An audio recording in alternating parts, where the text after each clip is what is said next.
Good afternoon, everybody. My name is John Dennehy, and you're all most welcome to today's webinar. Before we start, just a couple of little housekeeping bits that I want to mention, just a couple of short announcements. To begin with, it's a bit unusual, as those of you who live in Brussels and that region will be aware, that research institutes or think tanks would have events in August. But we decided in Bussola that we would hold today's webinar coincide with the ending of Eid al-Adha, which was ended on Sunday, and also the ending of this year's very, very scaled back Hajj pilgrimage to Mecca, which also ended on Sunday. My other announcement is that, unfortunately, Dr. Noura Al-Mazroui, who was listed on our original program, unfortunately regrets that for family reasons, she can't take part with us today. And she sends her apologies and her very best wishes to us for a successful webinar.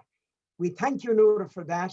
And we in turn send our best regards to you and look forward very much to having you at a future event with us in Bussola. And the other thing I would say to our audience or our participants today is that we won't be taking questions from the attendees because we've an interesting program, I think, lined up for you. And as I said, one of the key themes which underpins the work of the Bussola Institute is the hugely important areas of culture and society.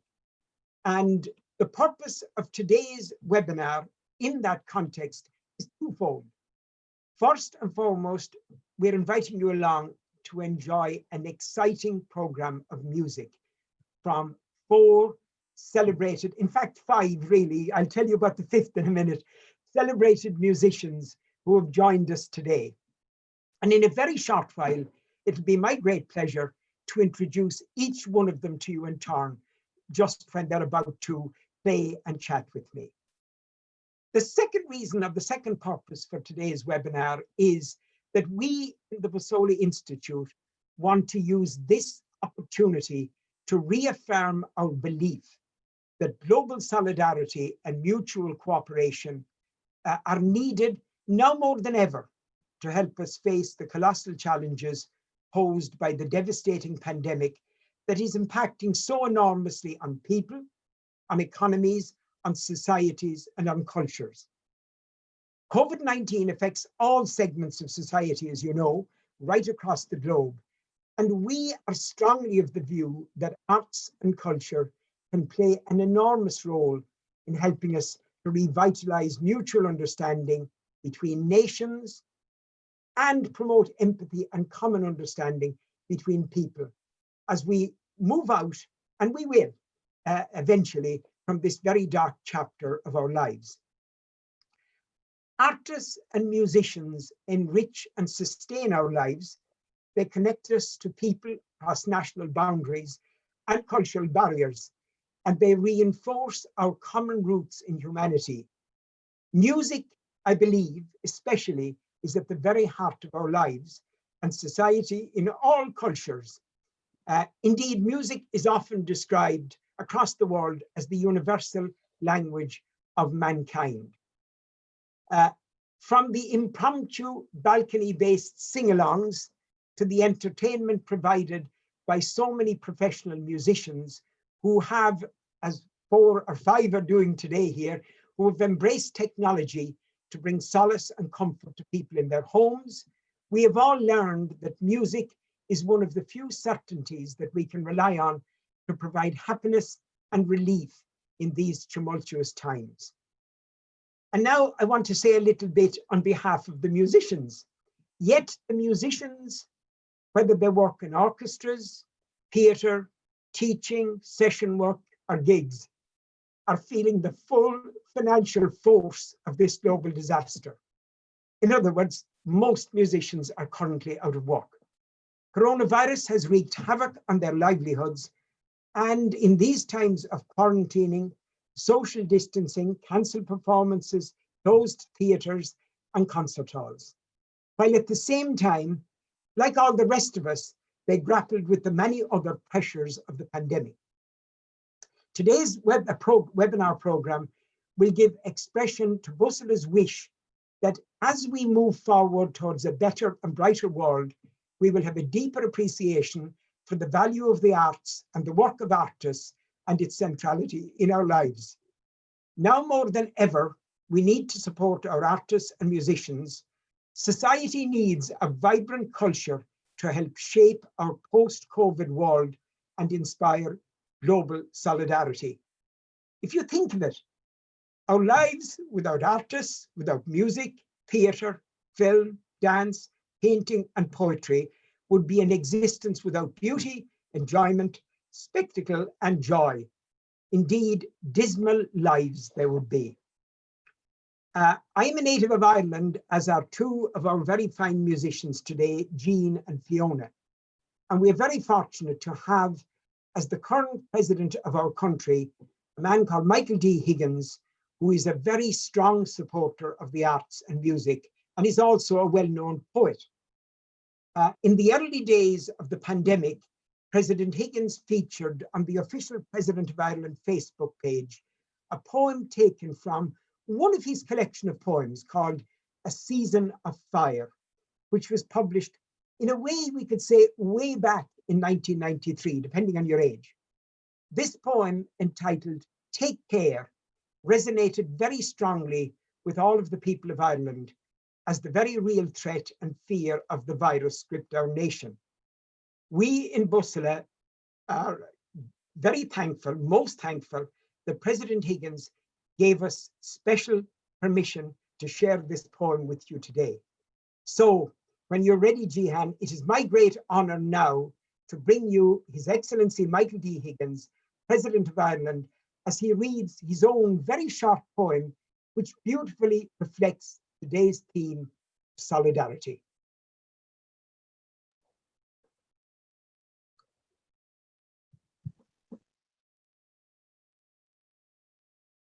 Take care.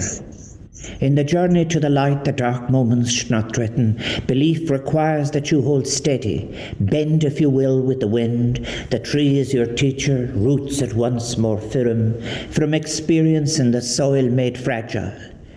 Your gentle dew will come and a stirring of power to go on towards the space of sharing.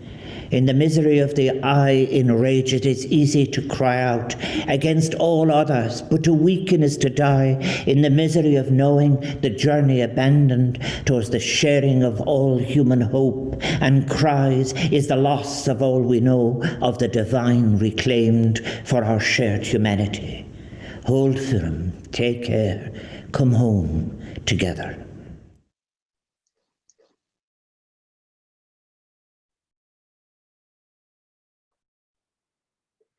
Thank you. Thank you very much. And indeed, a special thanks to President Higgins. And I know that I think some of his staff may even be looking in on our webinar this morning. Just want to final word about President Higgins. He served with great distinction as our Minister for Arts and Culture for several years in the Irish government. And he continues to take every opportunity to lend his support to artists and promote their importance to society. And that, in addition to the solidarity bit, is very, very important. And it links in very, very closely with what we're doing today. And as an example of this, during the coronavirus lockdown in Ireland, when the whole country were locked down and we were all staying at home, while commemorating and celebrating the work of the Irish writer James Joyce, President Higgins spoke powerfully in a speech about the special value of the arts to each one of us as citizens. And I'll just quote his words for you. He said, "In times of crisis and isolation, it is the arts which so often bring us reassurance, contribute to our well-being, and allow us a means of collective expression, a crucial vehicle for citizen participation. Without access to the space of culture and the arts, one is not experiencing the fullness of citizenship." End of quote. I think that this quote sets the scene for the rest of today's program. And today's program gives us a wonderful opportunity to enjoy the music of the 4, and again 5, extraordinarily talented musicians who've joined us. So it is now time for me to introduce each one of our professional musicians in turn. And I'll begin with Jean. I could introduce Jean and tell you about her about 3 or 4 different times during this program, but I'll do it now, Jean. Jean, it gives me enormous pleasure to introduce Jean Kelly. I know Jean for a long time. I'll tell you more about that later. Jean is a harpist and a composer, and she comes from an Irish family of several generations of brilliant professional musicians and teachers and music teachers and lecturers and professors and radio presenters and television presenters. Jean has performed with Michael Bublé, Sir James Galway, Rod Stewart, Max Ritter, to name just a few. And she performs regularly in concerts, on commercial film and television soundtracks. Jean will now introduce a beautiful piece of music which she composed specially for Bussola Institute's message of solidarity and shared experiences.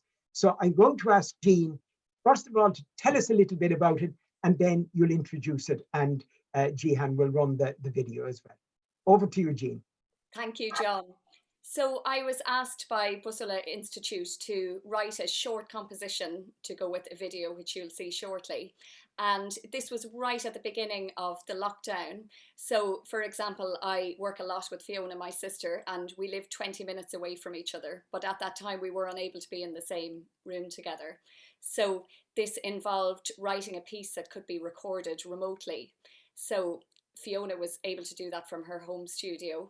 And then I asked Louise, would she perform Middle Eastern percussion on the track? And she also has a fantastic home studio set up.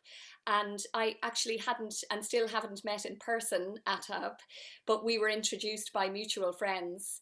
And so we were able to do this remote collaboration where we each individually recorded our own track, sent it over, and then I was able to edit and sync up the tracks together, so to make it sound as if we had in fact been performing together in one room. And I have to say, I do hope that with these 4 musicians that we will be able to get together soon in one room and perform together. So you'll hear Atab playing the oud, I play the Celtic harp, Fiona will play flute, and Louise on Middle Eastern percussion, and Jihan will play the video for you now.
Thank you, Jihan, and thank you, Jean, very much for introducing that and for all your work. And I'll talk a little bit about that later.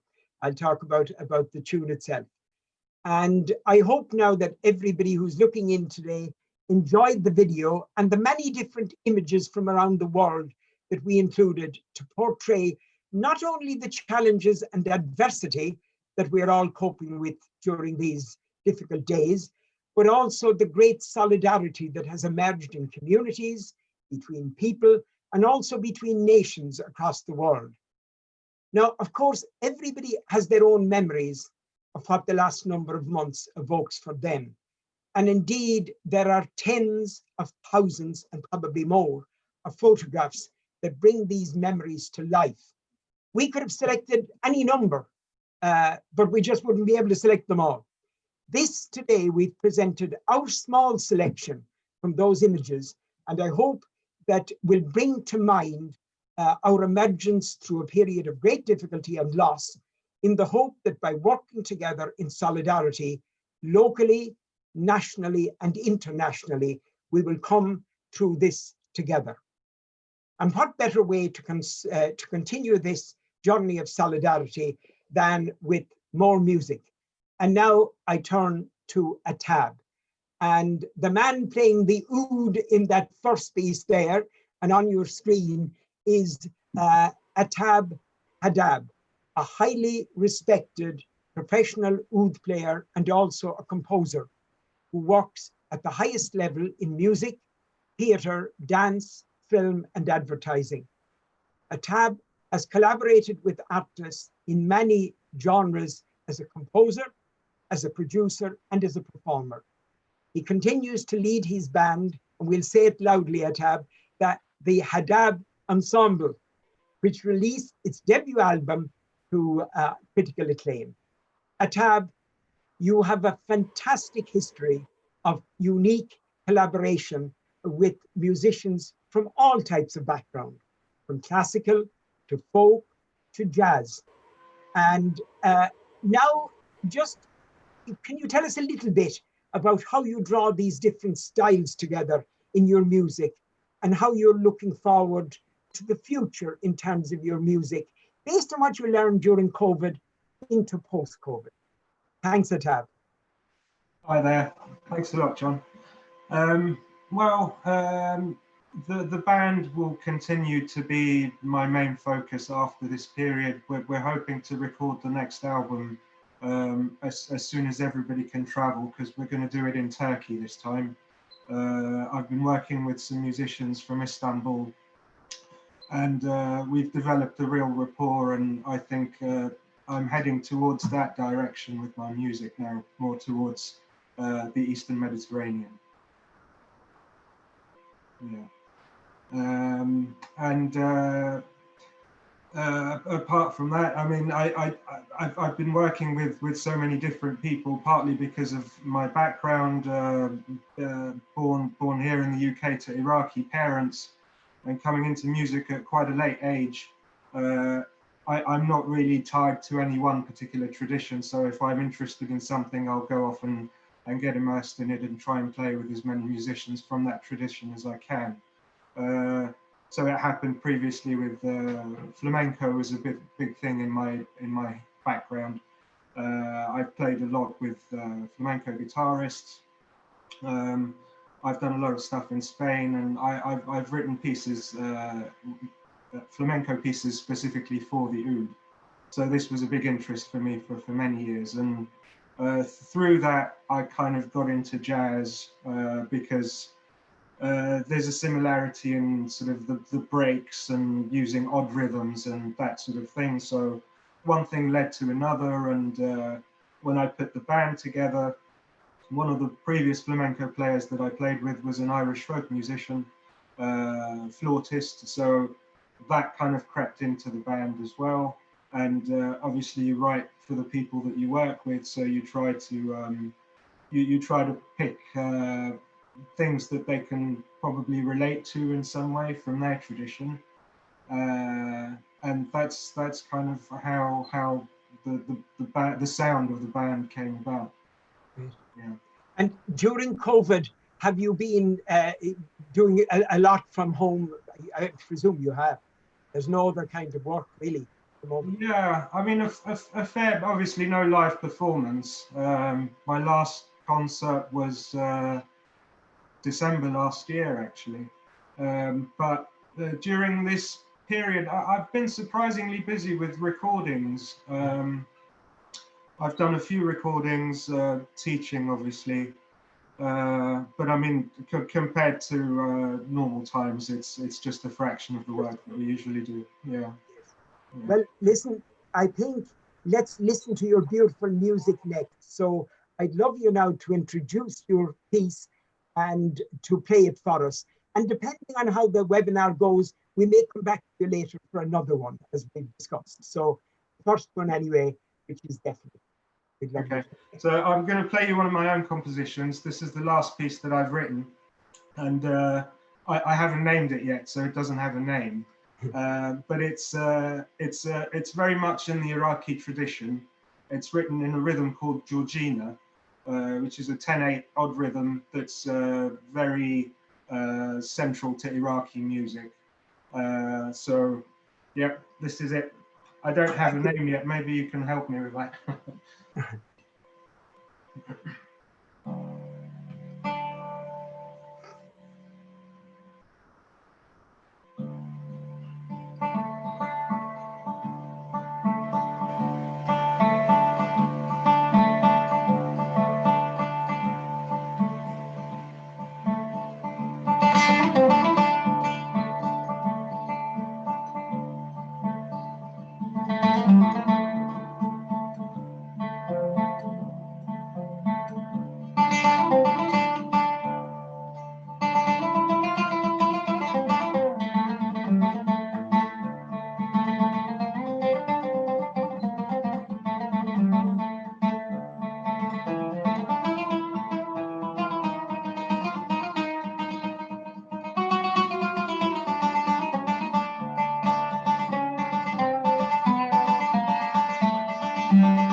Thank you very much, Atab. If we were in the same room, we'd do applause. I'd move on from you for a few minutes to give you a rest. And I'd move to Fiona now. Fiona, I'm delighted to introduce Fiona, an Irish flautist, not just an Irish flautist, a very special Irish flautist, who was hailed indeed by the New York Times as a player with impressive technique and elegant musicianship. And of course, Jean and herself, as you've gathered by now, are sisters. And indeed, Fiona has played with, apart from the Irish orchestras, I don't see them mentioned here, and Sweden and all of the other countries in the world you've worked in. I know that you've played for all of the major UK orchestras, and regularly you perform as guest principal with the Academy of St. Martin in the Fields, the Philharmonia and the Royal Philharmonic Orchestras, among a whole range of others. And so I have a question for you, Fiona, to begin with before you play. As a former teacher myself, I can really appreciate the challenges of moving from the classroom, as it were, or the lecture theatre, to online teaching. But with music, it must be particularly demanding. So if you can tell us a little bit about your experience during COVID of having to adjust your teaching to online lessons, and how you supported your students who are due to graduate this summer. And I know that you've a corollary to that story, a very nice thing that also happened to you during COVID. So I leave it to you to fill us in. Thanks very much, Fiona. Thank you, John. So I teach at a third level institution in London. It's called Trinity Laban Conservatoire of Music and Dance. And I have about 9 students who are preparing for undergraduate and postgraduate degrees in music performance. So they're all flute players. And they are mainly from the UK, but I also have some students from China and Hong Kong. And as you can imagine, when the lockdown began, all of my students either left the student halls or their residence in London and went home. So yeah, now I'm teaching in China and Hong Kong, so to speak. And yeah, as with everything to do with COVID and the lockdowns, everything happened so suddenly. It was quite a big change, and you're really learning on the go. And I suppose a fantastic part of that really as well is communicating with other teachers and the support you get from everybody in the industry you're working in, especially for musicians. Just chatting to people, what platform works best for you and how are you getting around certain difficulties, such as the main difficulty really being working with sound and tone, because obviously the quality over the internet and every platform, Zoom or FaceTime or Skype, nothing is really designed for a musical instrument. Everything is designed for speaking. So, and we also have the issue like today that we can't play together because there's a time lag over the internet. So that was really the main struggle. So the first thing really that I thought was, okay, I have to embrace the technology and the situation I'm in. So with using Zoom, just that very simple function of sharing the screen was extremely helpful. So if we couldn't really rely on the microphone on the computer and the technology that we had ourselves at home, and which would be quite limited for some students, then I decided, okay, we can talk about sound, drawing inspiration from other art forms, like sharing different artworks to talk about the color or the texture and ways that we could imitate that in our music making and in our tone production, because most of the time I would demonstrate for my students and we would be in a lovely classroom with a big mirror and it would just be me and my student. It's all one-to-one teaching. So suddenly to have that over a screen was difficult, but this way really helped, the sharing screen function. And then we also would do things like I found all these MRI videos of singers in an MRI machine on YouTube, and we could look at fantastic footage of sort of inside the vocal cavity and how you produce sound and the shapes that you're making inside your mouth when you're making different tones, whether you're aware of them or not. So in that way it really was fascinating. The other thing that was quite difficult for the students is the sense of community. So they have their one-to-one lessons, but as it's a performance degree, it's all about collaborating and playing together. So another way around that was having a big group class over Zoom. And it was great for the students to be able to engage with each other again, to give each other feedback and to perform for each other. And what was really interesting was they were quite surprised at how nervous they were getting just playing over the video for each other. But it was great to kind of simulate that experience, because obviously we're always working on our anxiety when performing and all of these different topics. So there were so many positives to draw from it. And what surprised me was, obviously teaching is about a quarter of the work that I do, and the other 3/4 is performing. And I didn't want to take my flute out of the box at the beginning of all of this. I had no desire to perform, and I was finding it very difficult to keep up my own practice. But what I found with the students was they were totally determined to keep going no matter what. And I found that very energizing and inspiring as well. So it really worked both ways. But just going back to that, the sense of community thing, I decided with my sort of new free time, as there were no concerts, to get involved in some local volunteering. So firstly, it was through an Irish organisation which was delivering food via bicycle. So it was sort of a way to keep fit and do my bit.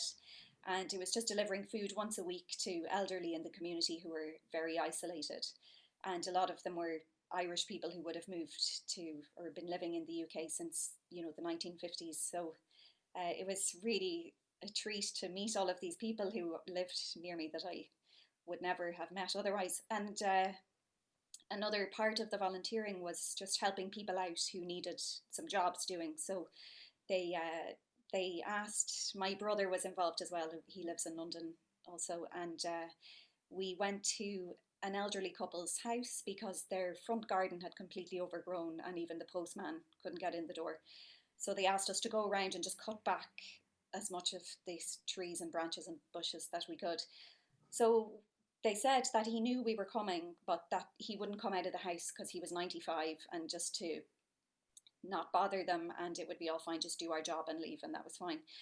But of course, I think he had forgotten that we were coming, so he came out of the house when he saw us with the clippers and all sorts of things, and was saying, "Who are you? What are you doing here?" And we said, "We can come back, it's fine, you know, we're just here to cut back your hedges and whatnot." And anyway, he was like, "No, that's fine, okay." So we got chatting, and then he said, "Okay, so you're not gardeners, but you're cutting back my hedges. What do you really do?" And I said, "Well, we're both musicians, actually." And he said, "Oh, well, I'm also a musician. I was a professor in the 1960s at Trinity Laban." And I said, "That's where I teach now." And it also turned out he was a fascinating man. He had ancestors that came during the famine in Ireland to live in the UK. So his name is Bernard Keefe, and he's a conductor. But he also spent time in Bletchley Park translating Japanese during the war, and a totally fascinating character. But it was just lovely to engage with another musician who was also, we had so much in common, even though the age difference was quite a lot, but interesting times. Thanks a million, Fiona. And I'm now very happy to ask you to introduce the next piece of music, which you'll play as a duet with Jean. And before you do, I just want to say to the people, I know I mentioned this to the four of you this morning, but I know Jean and Fiona for a long time from the National Youth Orchestra of Ireland, with which I've been involved for more years than I care to remember, well and truly over 30 or 35 years. And several years back, well, maybe not that several, but years back, Jean and Fiona were two of our star performers and star players, as indeed were their mother and father before them. So over to you, Jean, Fiona, to introduce this. And I know you'll play it with Jean. Thank you. So we're going to play a piece written by Gossec, who was born in Belgium. And this was written in the 18th century, and he lived from 18th century through to the 19th century. And it is called Tambourin, and it is a lively French dance.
So much.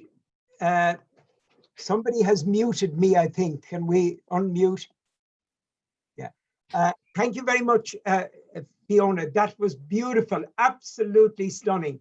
And we'll come back to chat with you all about your music again towards the end. I'll move now to our next musician, and that's Louise Anna Duggan. And Louise is a leading percussionist and composer, also based in London. And Louise works extensively in theatre as a musical director, a percussionist, and composer. And she's the percussionist and backing vocalist for Danish artist Agnes Obel, who is very well known. And Louise plays frame drums, dulcimer, and she also sings with early music band Jagler Issa. She composes music with her husband Zans.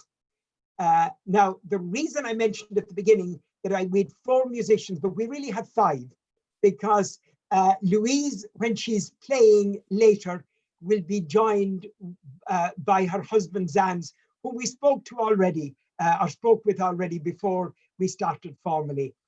Louise, you're most welcome to begin with. You were in lockdown with Zans, who is also a musician and composer. So just tell us a little bit maybe about your experiences of collaborating on musical projects during this time. Maybe there were benefits, maybe there were other issues as well, but at least you had the time to focus on producing and writing, and maybe you'll tell us a little bit about it. Hi, John. Thanks so much for having me. Yeah, so me and Zans, we were both on tour when COVID struck. So I was actually in the middle, well, not in the middle, at the start of a world tour with Agnes Obel. And we'd done something like 6 months of TV appearances and promo kind of things. And we were just embarking on the gig side of the world tour. And we were about 3 weeks into the European leg. And yeah, the concerts just started getting pulled one by one. And eventually it became clear that, you know, things were not improving. And then we've lost sound, Louise. Hello? Now, these things can happen. We'll give it another second. And what I'll do is I'll come back to Louise again. So maybe if I leave Louise for a minute and go to Jean, and Louise can maybe sort out her connection problem. It obviously looks like a frozen connection. Jean, we know that you are already multi-talented and highly skilled in so many areas, not alone in music, but that you're so skilled. But I know that you had to very quickly upscale during the pandemic to enable you to produce high quality audio and visual content for a wide range of organizations and various musical festivals, while at the same time homeschooling that wonderful young 3-year-old daughter Rose of yours, who is also a budding musician. So maybe you'll tell us a little bit about juggling all of those together. Absolutely. So my first performance, my last performance before COVID struck was on the 14th of March in central London, and I came home with my big harp, and I was due to go to Paris and also to Switzerland, and I was working on the logistics of, I was able to hire a harp in Paris, but it was looking like I was going to have to drive to Switzerland, and I was dreading this big drive, but that's part of the job with playing the harp. And so then the following Monday, I just fielded phone calls from agents and promoters saying that everything was cancelled and postponed. And then my daughter's nursery, she had been just due to start nursery full time, and I was looking forward to really getting my teeth into some new projects, but that all got put on hold. So the first week or two was very strange because I just didn't have an opportunity to even touch the harp. And then I was asked by a couple of festivals that I was due to appear in the summer, decided to go online. And so they asked me, could I produce online material instead of the live concert?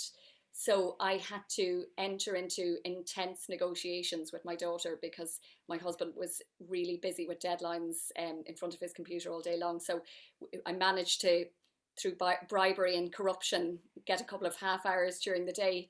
And so I was lucky that I had a lot of recording equipment at home, but just hadn't really focused on that because I'd been so busy with the live performing. So the first video that I did was for the Early Music Shop, who asked me to do a series of shorts on the, because I play about 5 or 6 different types of harps. So I started off with a little video on the Irish harp. So I had to just very quickly stay up very late every night and just work on getting my audio production better and my video editing skills. I had to really up my game there and very quickly, and there just wasn't a lot of time. But I think as musicians, we're used to adapting and working under pressure, so it wasn't too bad. I also did a lovely collaboration for a group called Harp Ireland, who promote the Irish harp throughout the world, and they were able to divert their funding to pay us to produce a series of videos for them. So it's just been it's been a slower pace of life over the last 3 months, and just trying to build in working in the evening around a lot of family time and with my daughter. But we had some really positive times. I tried to include my daughter in the music making as well as much as possible. We did a lot of singing, and I'd get her to practice recording into the microphone. That was how I started to upskill my own audio, by using her as a guinea pig. And then I'd get her to be the photographer when I was trying to record the videos, if she could stay quiet for 2.5 minutes. And yeah, so I think, as I said, the very first video that I did for the Early Music Shop, I performed on my Celtic harp, and I recorded a piece called Give Me Your Hand, which I'm actually going to play with Fiona in a minute. And I just got a really, really lovely feedback from an awful lot of people from around the world. I think it was just at a time when everybody was at home feeling quite down about the whole situation, and it's just a lovely uplifting piece. It's from an Irish harper who lived in the 17th century, so it's a very, very old piece of music, but it continues to be one of the most popular Irish folk tunes ever written. So I think myself and Fiona will perform that for you now. We look forward very much to it. So off you go. The Kelly sisters again.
Thank you, Jean and Fiona. That was beautiful, Jean. Thank you so much.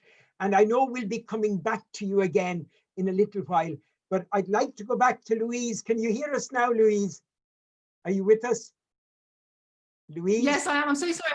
I'm currently in Jersey, which is a very small island, and the internet is very slow and a bit dodgy here. Oh my God, you were in the middle of just telling us about your tour with Agnes Obel, and so if you can just finish that, and then we can do your music as well before we lose you again. Yeah, I'm so sorry. Yeah, so I don't know where we got to, but I think I was about to go on stage to sound check, and just at the end of the sound check, it basically COVID caught up with us and we got sent home. And then my husband was on tour with the RSC as well, in UK based touring, and he got sent home about a week later because the UK response was a bit slower than everywhere else. Yeah. And so we basically ended up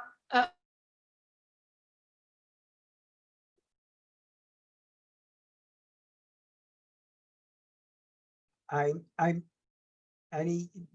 think Louise is gone again. It's a shame because I was really looking forward to her piece of music, which is beautiful.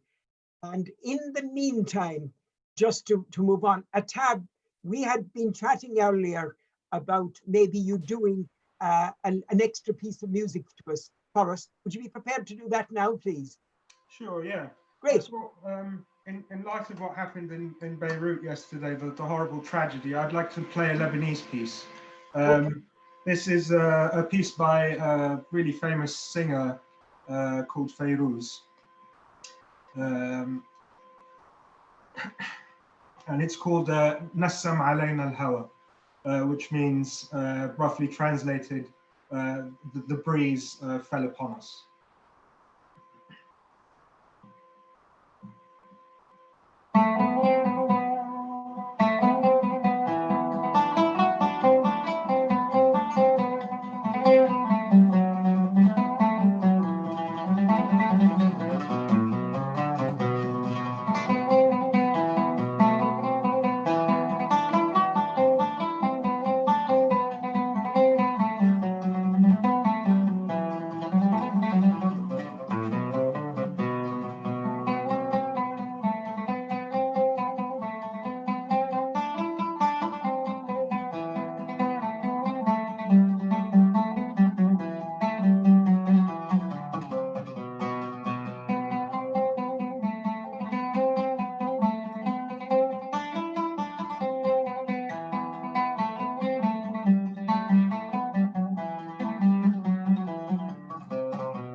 Thank you so much. Am I back on? Damn. Thank you so much, Atab. Louise, are you there? I'm here. I'm so If sorry. you I are, do not do know you know what's what happening. we'll do? Will we move to your piece of music? Because I know you were looking forward very much to playing that for us. Let's move And to that, yeah. I know that Louise wants to play a piece of music on the dulcimer with her husband Zanz accompanying her on the frame drum. And you're very welcome, Zanz. Thank you so much for joining us. I hope you both will be with us for a few minutes. So thank you, Zanz. Go ahead. Go ahead, Louise. Okay. So Fingers we're crossed. both, Fingers crossed. fingers crossed, yes. We're both going to play a piece that we wrote jointly for a theatre production last year. So we wrote for Romeo and Juliet at Blenheim Palace. And it was a theatre company called Shakespeare's Rose Theatre. And this was a dance, in the dance where Romeo and Juliet have first laid eyes upon each other. And it's based loosely on a Sicilian tarantella. So this is our tarantella. Great.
Very much, and at least thank you that that the line stayed for that, Louise. It was beautiful, and thank you and Zanz very much. It's great that we were able to hear that. And I'm going back to Jean now at this stage, and I've one last favor to ask you before I move on. It's not to play a piece yourselves at this stage, before I move on to pulling the session together. And that is, I know that I want you to introduce a final musical item, which is a collaborative piece involving all four of you, all of our players today. Again, it had to be done in the way that Jean had and Fiona have described earlier, because you can't all play remotely and sound as if you're in the same room. It requires a bit of technical wizardry to do that. So over to you, Jean, and when you're ready, you can ask Jihan to cue the video as well, and then it'll come back to me again. Thanks, Jean. Thanks, John. So yes, as you mentioned, nobody has been able to create a platform as yet where four musicians can play together without the time lag issue. Although I've got some friends who were making the most of that and creating some very strange contemporary music where they were all half a second apart. But Atab found a lovely, it's a very old folk song, and you can find the lyrics in both Arabic and Greek for this song, and he arranged it into an instrumental tune for us all to play. So the way we worked on this was Atab recorded the tune for us that he had arranged and sent it to each of us, and we listened to it several times and learned the tune. And then we each recorded our separate track and then put it together in a short video, which with the wizardry skills of Fiona put that together. She's upskilled in that department. So it's a short instrumental piece that you will hear that we all recorded for you in advance yesterday. And as I said before, I'm certainly really looking forward to the time when I'll get to be with these four musicians in the same room, maybe performing for you live in the future. And maybe even with the full force, or maybe five of you. Exactly, with the five of us. Yeah. So yeah, if I can ask Jihan to play the video for our last collaboration.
Thank you so much. Thank you so much. That was beautiful. And I'll refer to it in a few minutes again. It was absolutely beautiful. So thank you, Atab, for beginning it, and then everybody else for joining in and being part of it. And we've been talking all day about solidarity and using music and using the arts. And a quote that I have heard and seen many times just came to my mind. And it's a quote from His Highness Sheikh Mohammed bin Rashid, in the United Arab Emirates. And his phrase is, everybody is the responsibility of everybody. And he was using this phrase as a means of making solidarity a true or a strong community value for the United Arab Emirates, especially in support of the weak and the needy. And I just felt that I'd share that with you since we've been talking about the word all day. Just to close down, I think, our webinar, cultural exchange for me is one of the most important and most powerful ways that trust and understanding can be built between nations. And again, as we emerge from the ravages of COVID, there is a greater need than ever before for constructive multilateralism and global solidarity. And when we promote the sharing and when we support the sharing, and promotion of the work of our creative artists, we understand each other better, and I think we can act with more empathy and appreciation. Another quote, Jean Monnet, one of the founding fathers of the European Union, is reported to have said, if I were to do it again from scratch, that's build the European Union, I would start with culture. Now, whether or not these were his precise words, there are some discussions and arguments, but they're certainly particularly apt for the current circumstances in which the world finds itself. And to summarize, today's event was about enjoying our shared musical and cultural heritage. But it also gave us a chance to reflect on the importance of the arts and culture in building greater solidarity through emphasizing our common humanity. So, on behalf of the Board of Directors of the Bussola Institute, and on my own behalf, I extend my very, very heartfelt and sincerest thanks to everybody involved in making today's cultural webinar such a success. We are hugely grateful to our four professional musicians, Jean, Fiona, Atab, and Louise, and not forgetting Zanz also, for sharing your musical genius, which it is, with us so willingly, and indeed for the many hours you invested so diligently in preparing for such an extraordinary and wonderful program for us here today.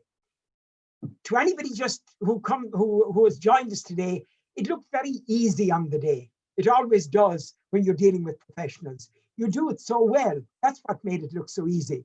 But contributions of such caliber can only come from true musical virtuosos like you.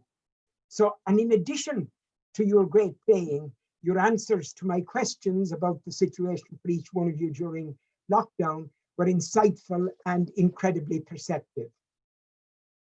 Jean, just want to say a special word to you because your composition for the Bussola Institute is an outstandingly beautiful piece. We love it. And we will be forever enormously grateful to you for its originality, its ingenious fusion of the musical styles and cultures, and for the way in which it brings out the solidarity between our two regions, Europe and the Gulf. And it certainly represents that extremely well. We also warmly thank each one of our attendees today, and we look forward to welcoming you back again in September to future webinars, but let's hope to face-to-face events in our headquarters in Brussels when the worst ravages of COVID are gone. I want to thank Jihan because she had a tough job today and she did it brilliantly, queuing in various bits and this, even preparing for it, rehearsing for it and so on. And also I want to say a very, very special and sincere thanks to Maura and to Brian for your huge contribution to building today's webinar and putting it together. It wouldn't have happened without you. So I hope every one of you, everybody involved with us today participating, and everybody who listened in today and who will listen in the coming days and weeks and months, we hope, to YouTube. I hope that you have a pleasant and a safe August. And thank you all again so much. It was such a pleasure to have you here and to listen to you and to interact with you. Thank you all. Bye-bye.